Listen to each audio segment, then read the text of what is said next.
श्री साईनाथाय नमः। सभी साईं भक्तों के साथ श्री साईनाथ मेरा प्रणाम स्वीकार करें। दोस्तों, अभी तक आपको गुरु ज्ञान बाबा के मुख से सुनवा रहे थे।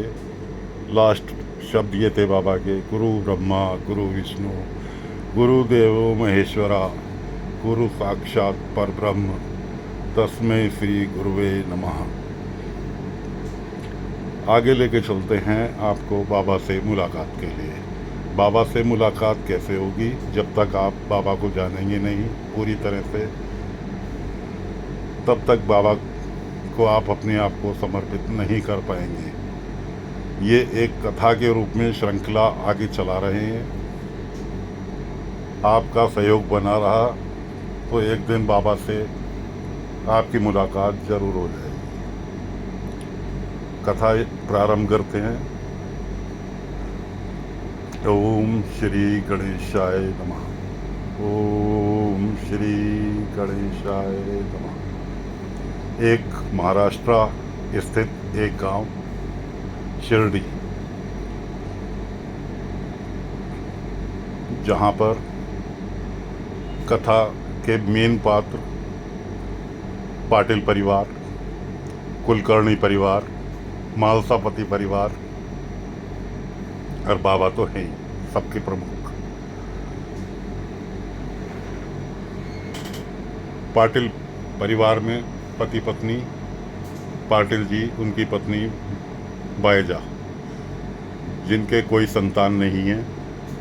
बायजा को सपना आता है। सपने में उन्हें एक बालक, छोटा बालक दिखाई देता है और वो सो के उठने में देर हो जाती है। खंडोबा मंदिर, जो कि शंकर भगवान का ही एक रूप है खंडोबा जी, उस मंदिर में पाटिल जी के यहाँ से प्रतिदिन भोग के लिए प्रसाद जाता है। उस दिन बायजा प्रसाद ले जाने में लेट हो जाती है, सो के देर से उठने के कारण। मालसापति जी, जो कि खंडोबा मंदिर के पंडित हैं, वो देखते हैं सामने, खंडोबा मंदिर के सामने एक नीम का पेड़ है। उसके नीचे एक 12-13 साल का बालक सफ़ेद वस्त्रों में ध्यान योग में बैठा हुआ है। बराबर में एक झोली रखी हुई है। मालसापति अपनी उत्सुकता को बनाए रखते हुए बालक के पास जाते हैं। बराबर में झोली रखी हुई है, बालक ध्यान मुद्रा में है। अपनी उत्सुकता को रोक नहीं पाते और झोली में देखने लगते हैं। उस झोली में देखा तो उसमें एक ईंट रखी हुई थी। जैसे ही मालसापति उस ईंट को स्पर्श करते हैं, एक अजीब सा एहसास उनको, जिसे हम लोगों की भाषा में करंट कहते हैं, करंट सा महसूस करते हैं। मालसापति समझ जाते हैं कि ये कोई बालक साधारण बालक ना होकर विशेष बालक है। इतने में देर होने के कारण बायजा खंडोबा मंदिर का भोग लेकर आती है। मालसापति को बालक के पास खड़ा देखकर बायजा भी वहाँ पहुँच जाती है।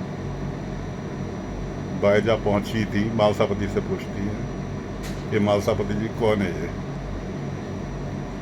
मालसापति जवाब दें उससे पहले ही बालक ने आंखें खोली और सीधे एक ही शब्द निकला, आओ बायजा माँ।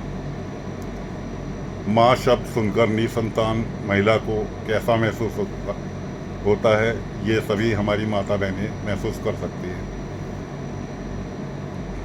बायजा बोलने लगी कि तुमने मुझे माँ बोला,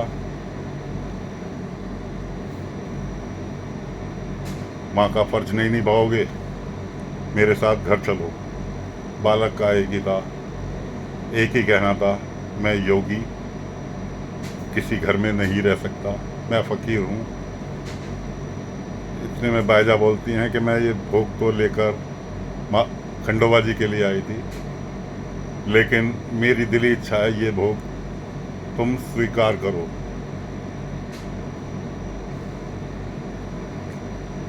बालक भोग ले लेते हैं और उस भोग में से सामने ही एक कुत्ता दिखाई देता है, उसको पास बुलाकर उसको खिलाने लगते हैं। अब दूसरा कैरेक्टर आता है कुलकर्णी, जो कि गांव के प्रधान भी हैं, गांव के सेठ भी हैं। उनके दो आदमी वहाँ पर पहुँचे हुए होते हैं। वो बाबा के हाथ से, बालक के हाथ से भोग छीन लेते हैं और खुद खाना चालू कर देते हैं। बातें बहुत सी हैं, लेकिन ये कथा सुनाने का मुख्य कारण है ताकि मेरे सभी भाइयों के बाबा की एक कहाँ से हुई, बाबा का बचपन भी आगे आपको कथा के रूप में सुनाऊंगा। फिलहाल तो आज के भाग के लिए इतना ही। बाबा को नमस्कार करते हुए इस श्रृंखला का पहला अध्याय यहीं समाप्त कर रहे हैं। बाकी का आगे की कथा आपको कल हाजिर करूंगा। बाबा ने इतनी शक्ति दी, इतना साहस दिया कि मैं अपनी आवाज़ में आपको बाबा की कथा सुना रहा हूँ। सभी दोस्तों से निवेदन है, अगर आपको पसंद आए तो चैनल को सब्सक्राइब करना ना भूलें। प्रतिदिन आपकी सेवा में हाजिर रहेंगे श्री साईं ध्यान योग द्वारा।